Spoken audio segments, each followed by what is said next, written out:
Bonjour à tous. Je vais aujourd'hui partager avec vous comment le Lean va améliorer la richesse de votre entreprise.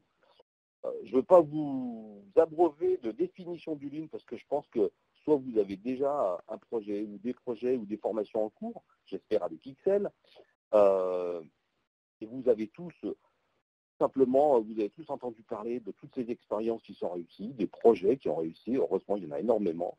Des gains qui sont parfois spectaculaires qui sont menés sur ces projets. Et puis clairement, derrière tout ça, la transformation de l'entreprise. Ce ne sont pas des projets qui se font en quelques semaines. Et bien sûr, le Lean, vous le savez tous, améliore, on en parle beaucoup, de l'amélioration de la performance opérationnelle, donc que ce soit dans les entreprises industrielles, du secteur tertiaire ou des services. Mais aujourd'hui, ce que je vais partager avec vous, c'est derrière cette performance opérationnelle, c'est quels sont les profits pour l'entreprise. Clairement, le Lean va et peut améliorer la richesse de votre entreprise, mais pour ça, il faut mener une démarche de transformation structurelle. J'y reviendrai après. Le Lean, ce n'est pas juste de se lancer dans quelques formations ou de mener ou de faire quelques chantiers, style 5S ou je ne sais lesquels. C'est bien au-delà de ça.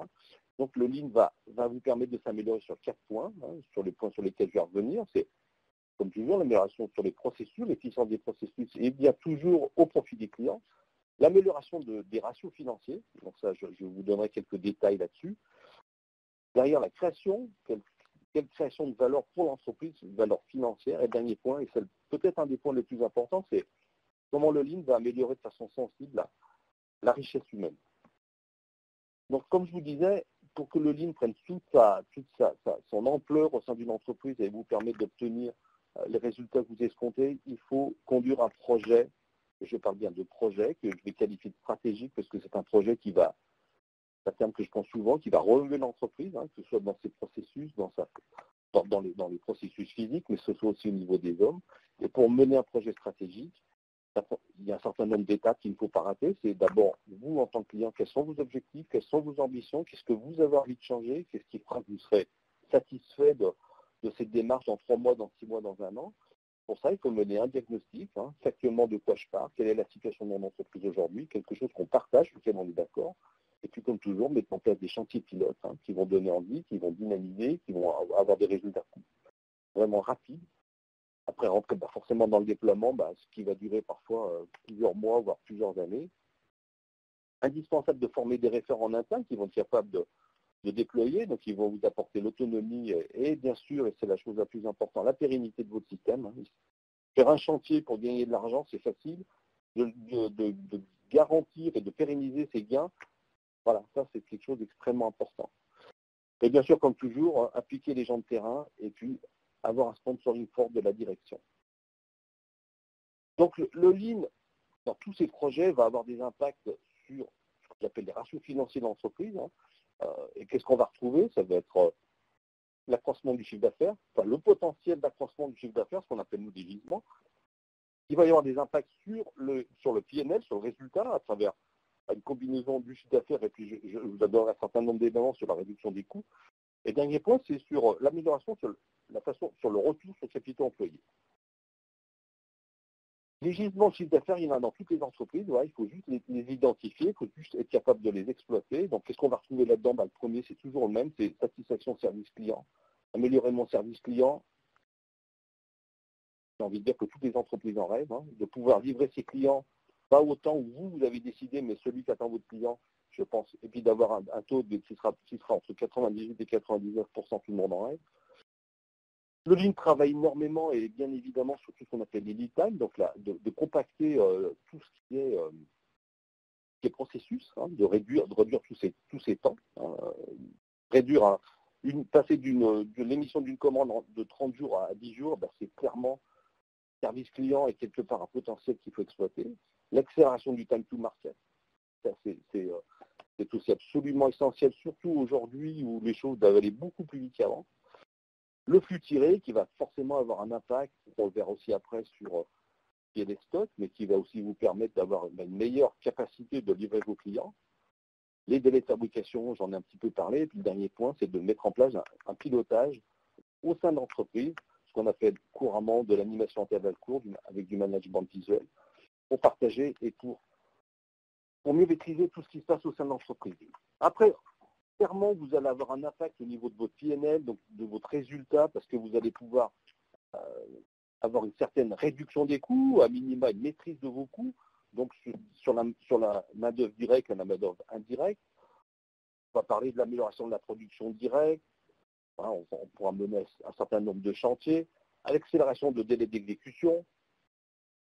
Sur la main-d'œuvre indirecte de structure, on va travailler sur l'autonomie des équipes, on va travailler sur l'amélioration de la qualité, de la mise en place de Kanban, qui vont permettre d'accélérer tout un ensemble de choses, tous les coûts logistiques, les coûts d'ordonnancement, toute la supply chain. Et puis, dernier point, ça peut être aussi un travail qui sera fait sur la fiabilisation des équipements, hein, ce qu'on appelle des projets TPM, hein, qui vont permettre de réduire les coûts de maintenance et de fiabiliser les équipements. La réduction des coûts de location de surface, alors que ce soit extérieur ou clairement ce que vous avez déjà chez vous, hein, ou l'extension de projet. Combien de projets Lean ont comme objectif de réduire les surfaces, ou en tout cas de se poser la question, est-ce que je dois réellement construire ou agrandir mon entreprise, mon usine, mes services?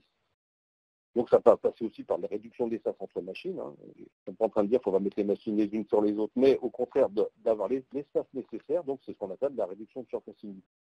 Les projets Six Sigma, une fois que vous aurez des processus qui, grâce au Lean, seront stabilisés, ça va vous permettre de travailler de façon, encore une fois, j'utilise ce mot-là, spectaculaire sur la problématique de qualité ou de variabilité sur ces fameux processus.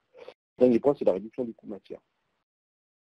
Sur la retour sur les capitaux employés, je cite deux exemples.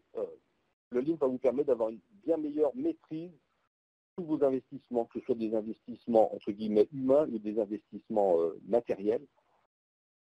Vous maîtriserez beaucoup mieux l'ensemble de ces paramètres parce que vous connaîtrez parfaitement votre production, vos besoins, toute la partie amont comme la partie aval. Quelque part, vous aurez beaucoup plus d'éléments pour maîtriser et peut-être et très probablement réduire les investissements. Aujourd'hui, vous voulez peut-être acheter, je ne sais pas, 2 machines. Peut-être qu'avec ce qu'on pourra faire ensemble, vous n'aurez besoin que plus que d'une seule machine pour arriver à atteindre vos objectifs de production. Et le deuxième point qui est souvent, mais qui est une vraie réalité, c'est c'est l'amélioration de la rotation des stocks. Hein. Je ne dis pas la réduction des stocks, c'est la rotation des stocks. Le Lean n'est pas dogmatique, c'est la réduction des stocks. Par contre, le passage en structuré, les Kanban, etc., a un impact direct sur le BFR. Donc tous ces éléments-là vont améliorer la richesse de l'entreprise parce que ces ratios financiers vont s'améliorer et pour ça, il faudra certainement mettre en place un certain nombre d'indicateurs, tant au niveau des chantiers qu'au niveau de la direction financière et du contrôle de gestion, des choses qu'on maîtrise parfaitement. Le dernier point sur la richesse de l'entreprise, c'est que tous les projets Lean, clairement, vont développer les hommes, vont développer leurs compétences, et c'est clairement un révélateur potentiel. Le Lean met toujours en avant un certain nombre de personnes qui se retrouvent complètement dans la démarche, qui se retrouvent dans ces techniques, voilà, et qui vont exploser, dans le bon sens du terme. Pourquoi? Parce que le Lean va dynamiser toute l'implication des équipes. Les gens vont parler entre eux, vont partager, vont s'écouter, vont se réunir, ce qu'ils n'ont peut-être jamais fait. Hein. Ça, c'est des chantiers, c'est des fameux chantiers Kaizen. Les gens vont se réapproprier leur espace de travail.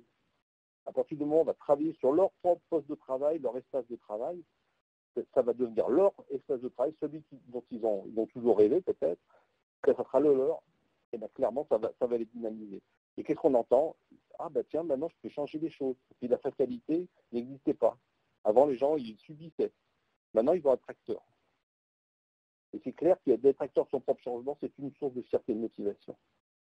Le Lean travaille beaucoup sur la polyvalence, la polycompétence, donc clairement on tire les gens vers le haut. Comme je l'ai déjà dit, un des sujets du Lean, quand on travaille sur les projets, c'est la prise en compte des conditions de travail et au premier plan, c'est la sécurité. Ça ne sert à rien de chercher à améliorer quoi que ce soit si la sécurité n'est pas là. Et puis l'ergonomie des postes, ça fait partie intégrante d'un projet Lean, j'en ai déjà parlé. Et le dernier point, c'est la bienveillance. C'est un sujet qui d'abord moi, en tant que chef d'entreprise, m'importe.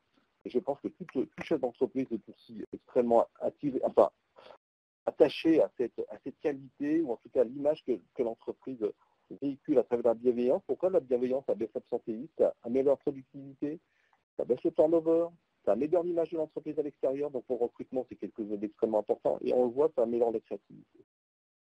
Et ce qui est important, c'est de noter que la richesse financière dégagée, c'est ce que j'écris en bas, va accroître durablement, et le mot durablement est important, ça s'accroît durablement par le développement des richesses humaines. il ne peut pas y avoir d'amélioration d'entreprise si les hommes ne suivent pas. Et donc, en conclusion, la vitesse à laquelle vous serez capable tant d'améliorer vos ratios financiers à travers tous ces chantiers que de travailler sur les hommes, ça va dépendre clairement de contexte. Donc, ce que je veux dire par là, c'est la stratégie, c'est l'histoire de l'entreprise, c'est sa culture.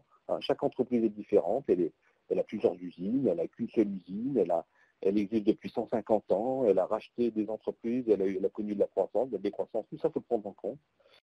Il ne pourra pas y avoir de succès sans que l'ensemble du management soit impliqué et chacun à son niveau. Mais le management, c'est clairement le garant du projet, garant de la pérennité du système. Et ne voyez pas le lean comme une fin en soi. Le lean, on ne fait pas du lean pour faire du lean. On fait du lean pour améliorer les choses. On fait de lean pour avoir un levier de croissance durable. Et donc, c'est ainsi que le lean va vous permettre de transformer votre entreprise, d'éliminer toute l'NVA, d'aboutir à des standards qualifiés d'intelligent, partagé, évolutif. Et clairement, c'est ainsi que vous allez accroître la valeur de votre entreprise. Je vous remercie de votre attention, du temps que vous aurez passé à écouter cette présentation et j'espère à très bientôt chez XL.